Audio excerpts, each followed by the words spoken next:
अभ्यास यानी लगातार प्रयास करना मनुष्य के जीवन में वही भूमिका निभाता है जो ईंधन एक दीपक के लिए करता है। चाहे लक्ष्य कितना भी बड़ा क्यों ना हो, अभ्यास से उसे पाया जा सकता है। इसी सत्य को दर्शाती है यह प्रेरणादायक कहानी वृद्धराज की। यह कहानी उन दिनों की है जब शिक्षा का केंद्र गुरुकुल हुआ करते थे।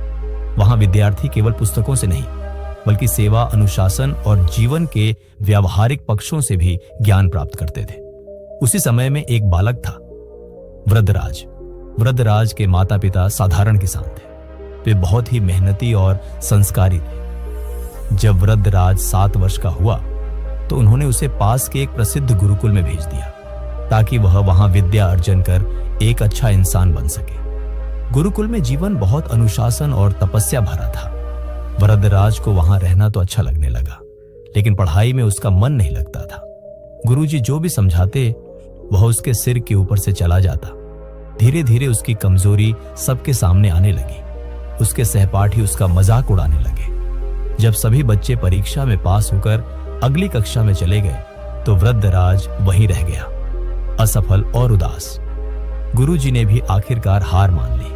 उन्होंने एक दिन वृद्धराज को बुलाया और कहा, बेटा वृद्धराज, मैंने तुम्हें समझाने और सिखाने की बहुत कोशिश की, लेकिन अब लगता है कि शायद यह मार्ग तुम्हारे लिए नहीं है। बेहतर होगा कि तुम घर लौट जाओ और अपने माता पिता की खेती बाड़ी में मदद करो। गुरुजी की बात सुनकर वृद्धराज बहुत दुखी हुआ। वह सोचने लगा कि शायद विद्या उसके भाग्य में नहीं है। आंखों में आंसू लिए भारी मन से वह घर के लिए चल पड़ा। रास्ते में दोपहर हो गई और उसे प्यास लगने लगी। उसने देखा कि कुछ महिलाएं कुएं से पानी भर रही थीं। वह पास गया और पानी मांगा।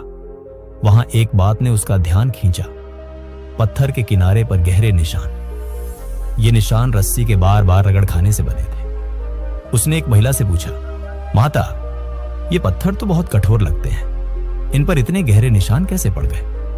महिला ने मुस्कुराकर कहा, बेटा, ये निशान हमने नहीं बनाए, ये तो वर्षों से इस कोमल सी रस्सी के कुएं से बार बार पानी खींचने से बने हैं।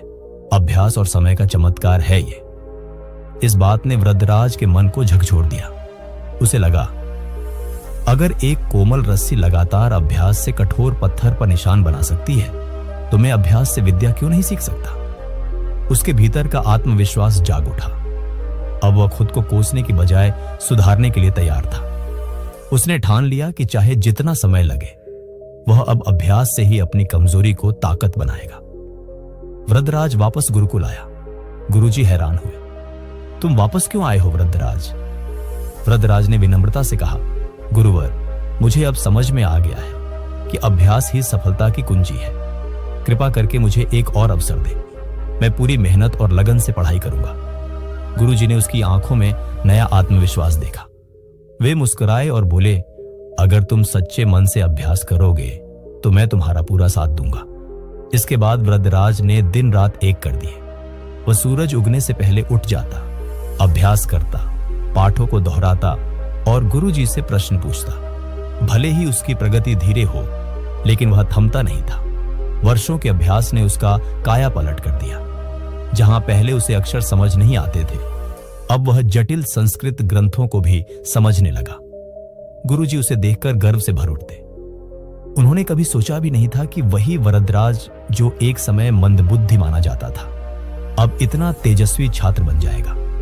समय के साथ वृद्धराज ने इतना ज्ञान अर्जित किया कि उसने संस्कृत व्याकरण के क्षेत्र में अद्वितीय स्थान प्राप्त किया। उसने लघु सिद्धांत कौमुदी, मध्य सिद्धांत कौमुदी, सारा सिद्धांत कौमुदी और गीरवाणपद मंजरी जैसे महान ग्रंथों की रचना की। आज भी ये ग्रंथ भारत के अनेक विश्वविद्यालयों में पढ़ाए जाते हैं। एक समय का विफल विद्यार्थी अभ्यास के बल पर विद्या का प्रकाश बन गया। वृद्धराज का नाम आज भी सम्मान और प्रेरणा के साथ लिया जाता है। दोस्तों, ये कहानी उन सभी के लिए प्रेरणा है जो खुद को असफल या कमजोर समझते हैं। वृद्धराज की तरह अगर आप भी अभ्यास के मार्ग पर चलें तो एक दिन आपके नाम की भी गूंज होगी। तो याद रखिए, कर्म से बड़ी कोई पूजा नहीं, अभ्यास से बड़ी कोई विद्या नहीं और लगन से बड़ा कोई भाग्य नहीं।